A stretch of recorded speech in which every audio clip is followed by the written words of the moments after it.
Nanyuki ay isang lugar at pamilihan. Isa itong mataong lugar at tinatawag din nila itong Laikipia Town. Ito ay matatagpuan sa hilagang kanluran ng Mount Kenya. Kilala ang lugar na ito bilang isang lagusan patungo sa bundok na kilala roon, ang Kenya National Park. At ito ay nasa Ecuador, 3 oras mula rito patungo sa Nairobi, ang kapital ng Kenya. Ang Nanyuki ay pinakamalaking bayan sa lugar ng Kenya na tinitirhan ng mga migranteng British. Madalas, abala ang mga naninirahan dito. Maituturing din nila na mababa ang crime rate sa lugar na ito. Subalit noong 2012, ang katahimikan sa lugar na ito ay ginising ng isang malaking balita.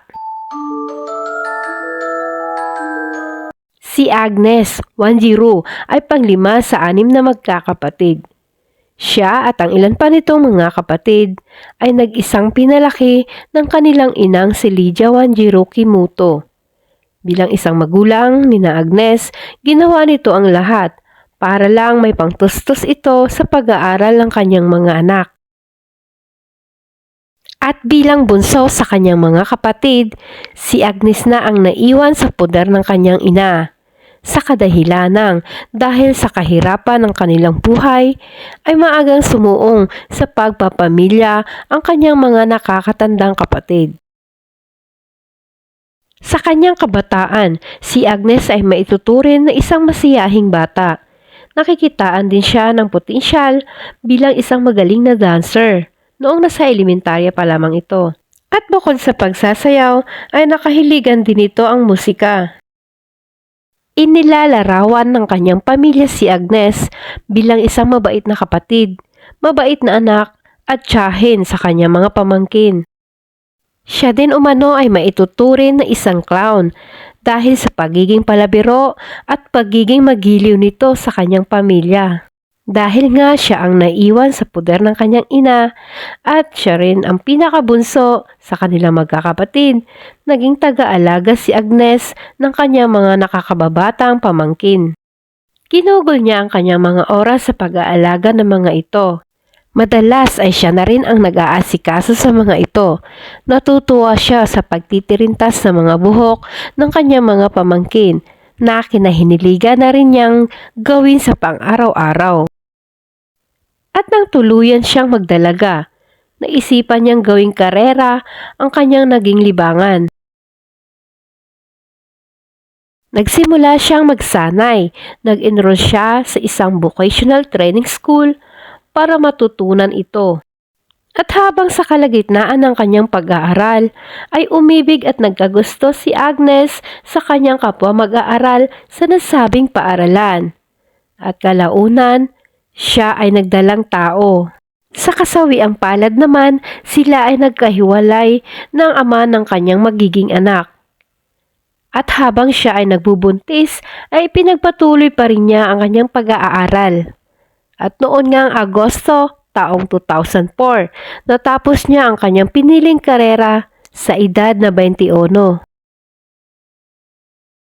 Oktubre ng nasabing taon, siya ay nagsilang ng kanyang anak na babae. Sa nangyari sa kanya, ang pagsilang ng kanyang anak ang pinakamagandang nangyari sa kanyang buhay. Nagsilbing inspirasyon niya ang kanyang anak sa bawat araw-araw. At ng taon ding iyon ay naging part-time hairdresser si Agnes. Sa pagsisimula ng kanyang bagong buhay, kinakailangan niya maghanap ng trabaho para may ipangbuhay sa kanyang anak. Ayon sa kanyang pamilya, mahal na mahal di umano niya ang kanyang anak. Subalit nahihirapan siyang tustusan ito. Katulad nga ng maraming ina, ginawa ni Agnes ang lahat ng paraan para buhayin ang kanyang anak. Subalit, kulang pa rin ito. Lalo pat nagkakaroon ng karamdaman ng kanyang anak, nahihirapan ito kung saan kukuha ng pangtustos rito at lalo pa at ginagatas niya ito. Hanggang isang araw nga ay naisipan niyang pasukin ang beer house para magtrabaho rito. Nang makapasok nga siya rito, ang kanyang naging trabaho ay ang mag-entertain ng mga customer. Nagpapatibol rin ito kung hihilingin ito sa kanya. Kadalasan, dahil sa kagustuhan nitong kumita ng pera, nagpapabayad ito sa mga inuming ibinibigay sa kanya ng mga kalalakihang customer roon. At ito ang nagsisilbing dagdag kita nito sa isang gabing pagtatrabaho. Ang batok ay kalapit basi sa pagsasanay ng hukbong British sa kanilang bansa. Ito ang naging daan para siya ay makakita ng mga dayuhang parokyano kung saan siya nagtatrabaho. Maraming mga sundalong puti ang pumupunta sa mga bar ng Nanyoke upang uminom at mag-aliw roon. Marami pang nagbabayad para sa pakikipagtalik sa mga lokal na mga kababaihan rito. Marami rin sa mga kababaihang naninilbihan o nagtatrabaho sa mga bar at pumapayag na makikipagtalik kapalit ang mababang halaga lamang. Dahil na rin sa kahirapan ng buhay roon, pumapayag ang mga ito. At sa isang bahay aliwan nga roon ay madalas nagtatrabaho si Agnes at nakikipagkita sa kanyang mga parokyano.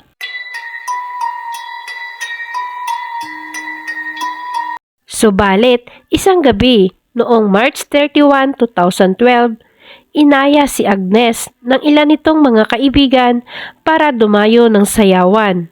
Siya at ang dalawa pa nitong kaibigan ay nagtungo sa isang hotel. Lingid sa kaalaman ng iba, ang hotel na iyon ay paboritong tambayan ng mga sundalong British. Alas 11 di umano ng gabi, habang sila ay nagsasayaw, umalis di umano si Agnes sa kanilang grupo at pagkaraan ng ilang minuto ay bumalik ito na may dalang beer. At sinabi di umano nito sa kanyang mga kaibigan na ang kanyang iniinom ay binili di umano ng isang sundalong Briton. Subalit binaliwala nila ito at nagpatuloy ang mga ito sa kanilang kasiyahan. At nang matapos di umano ang magkakaibigan sa kanilang kasiyahan, ay napahiwalay di umano si Agnes sa kanila. Dahil nga sa klase ng kanilang trabaho at dala na rin ng kanilang kalasingan, hinayaan na di umano nila ang kanilang kaibigan. Subalit kinabukasan, wala nang naging balita ang kanyang mga kaibigan, lalo na ang kanyang pamilya na nag-aantay sa kanyang pag-uwi. Pagkalipas ng isang gabi, hindi nga nakauwi ng kanyang bahay si Agnes. Nagsimula na mag-alarma ang pamilya nito at ang mga kaibigan. Habang lumilipas ang mga oras, noon ay nagkaisa silang pumunta sa hotel, kung saan siya huling nakita. Subalit walang masabi ang mga crew at staff ng nasabing pamunuan.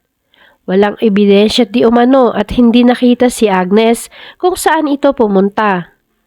Walang nagawa ang pamilya at mga kaibigan niya, kundi ang umuwi at hindi na alam ang gagawin kung saan hahanapin ito. Ginugol ng mga ito ang paghahanap, subalit dumaan pa ang ilang linggo ay wala silang nakita at naging balita. Subalit matapos ang 2 buwang paghahanap sa kanya, natagpuan ang kanyang bangkay na nakasilid sa loob ng septic tank sa tabi ng silid kung saan noon tumutuloy ang mga sundalo ng duki.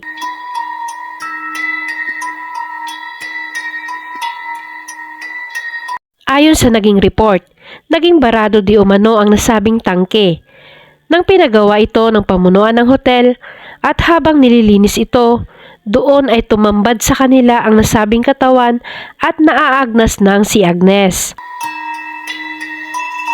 Ang balitang iyon ay agad na ipinaalam sa mga otoridad ng Nanyoke at agad din itong nalaman ng kanyang pamilya.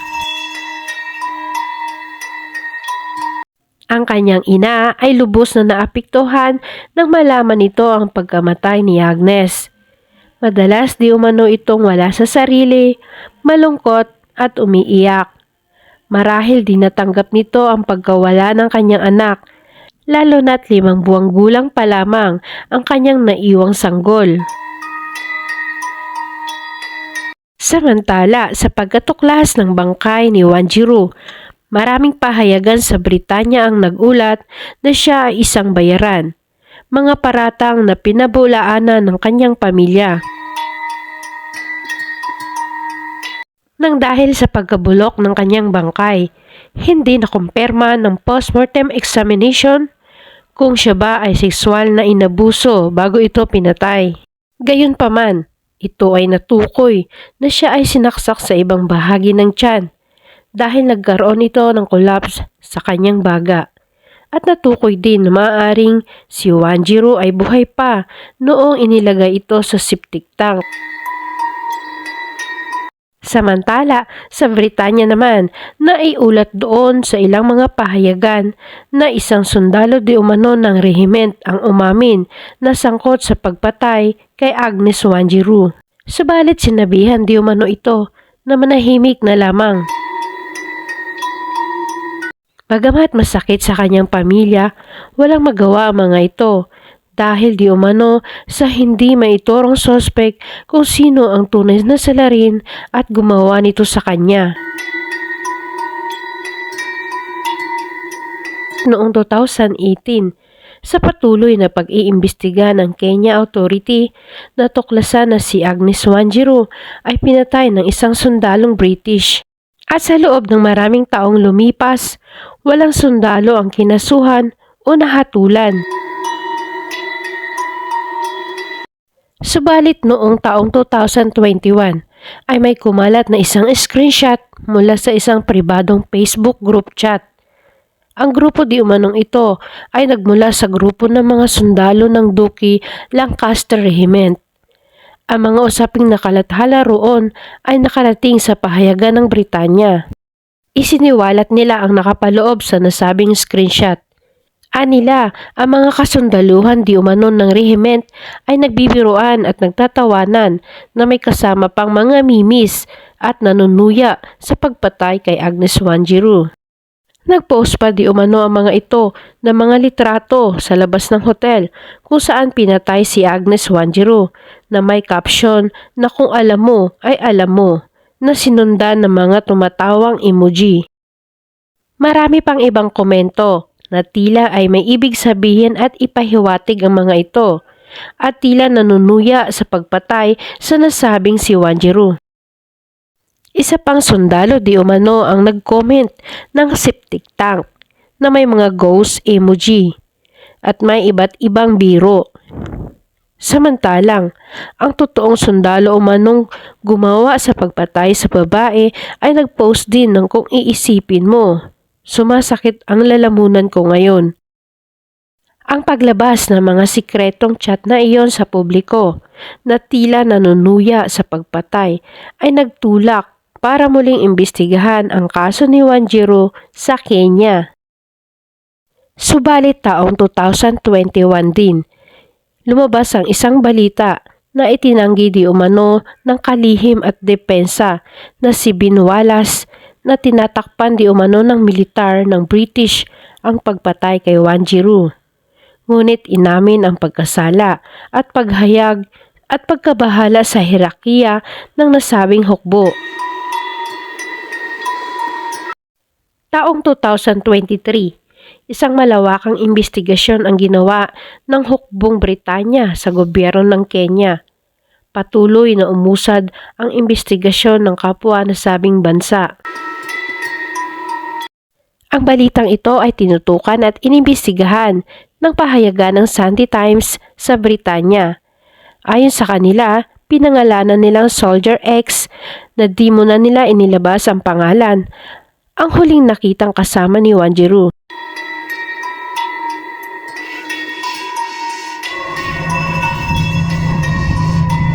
Pinaniniwala ang si Agnes ay sinaksak sa dibdib at tiyan. Ibinunyag din di umano ng sundalong ito sa kanyang mga kasamahan ang kanyang ginawa kay Wanjiru. Ibinunyag niya rin kung saan niya tinapon ang katawan ni Agnes.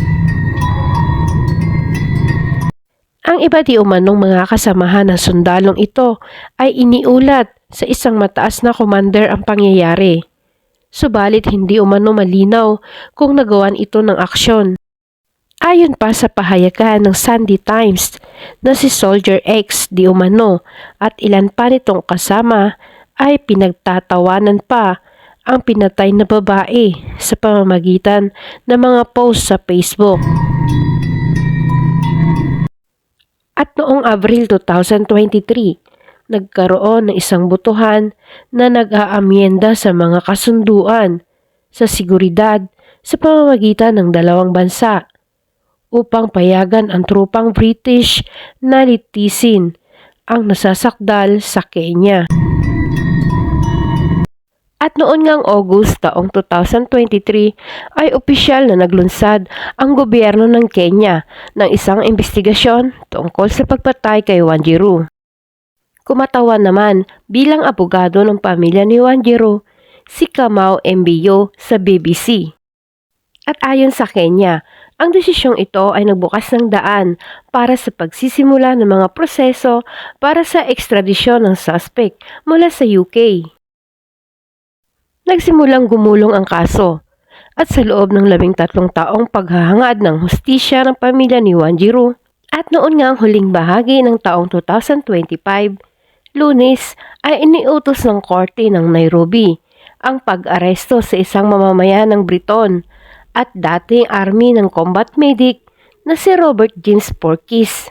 Siya ay inaresto sa UK dahil ito ang pangunahing suspect sa pagpatay kay Wanjiru. Ito ay nahaharap sa ekstradisyon ng Kenya upang humarap sa paglilitis. Sa huling bahagi pa rin ng taong 2025 ay sinimulan ang paglilitis sa nasabing pumatay kay Wanjiru. Habang ang kaso naman ay nasa mga taga-usig na ngayon, umaasa ang pamilya ni Wanjiru at ang bansang Kenya na sa wakas ay magsisimula ng umikot ang gulong ng hustisya para sa kanila. Sinasabi din ng pamilya ni Wanjiru na masyadong matagal na silang naghintay para sa hustisyang kanilang inaantay, na ngayon ay umaasa sila na makakuha na nila ito. At noon nga ang 16 ng Setyembre, taong 2025, matapos maiharap ang ebidensya sa korte ng mataas na hukuman ng Kenya, ay naglabas ng warrant of arrest para sa mamamayang British na hinihinalang pumatay kay Wanjiru. At ayon sa ibang mga panayam, kung ipapadala ito sa ibang bansa, ito ang kauna-unahang pagkakataon na ang isang sundalong British na ipadala sa ibang bansa upang humarap sa paglilitis. At noon nga September 21, 2025, pinangalanan na ng The Sunday Times ang suspect na si Robert James Porkis. Si Porkis ay isang dating combat medic na naglilingkod sa British Army mula noong 2006 hanggang 2016. At noong November 2025, si Porkis ay inaresto ng opisyal ng National Crime Agency o NCA sa UK. Si Porkis ay iniharap sa Westminster Magistrate Courts sa London para sa ekstradisyon. May mga ebidensya ring iniharap na nagpapakita na ang pag-amin na ginawa ni Porkis sa mga kapwa nitong sundalo tungkol sa insidente sa Kenya. At may mga nagpapatunay din na isa sa kanyang mga kasama ay nagsabing nakita niya si Porkis na umiiyak at nagsasabing napatay ko siya. Sa isa pang umano'y pag-amin, sinabi ni Porkis sa isa pa nitong kasamahang sundalo na sexualidad ang nagkamali. At sa korte, sinabi ng abogado ni Porkis na ang kanyang kliyente ay mariing itinanggi ang pagpatay. Noong 14 ng Nobyembre, tinanggihan ni Hukom Briony Clarke ang kanyang aplikasyon para sa pagpiyansa at inutusan siyang humarap muli sa korte.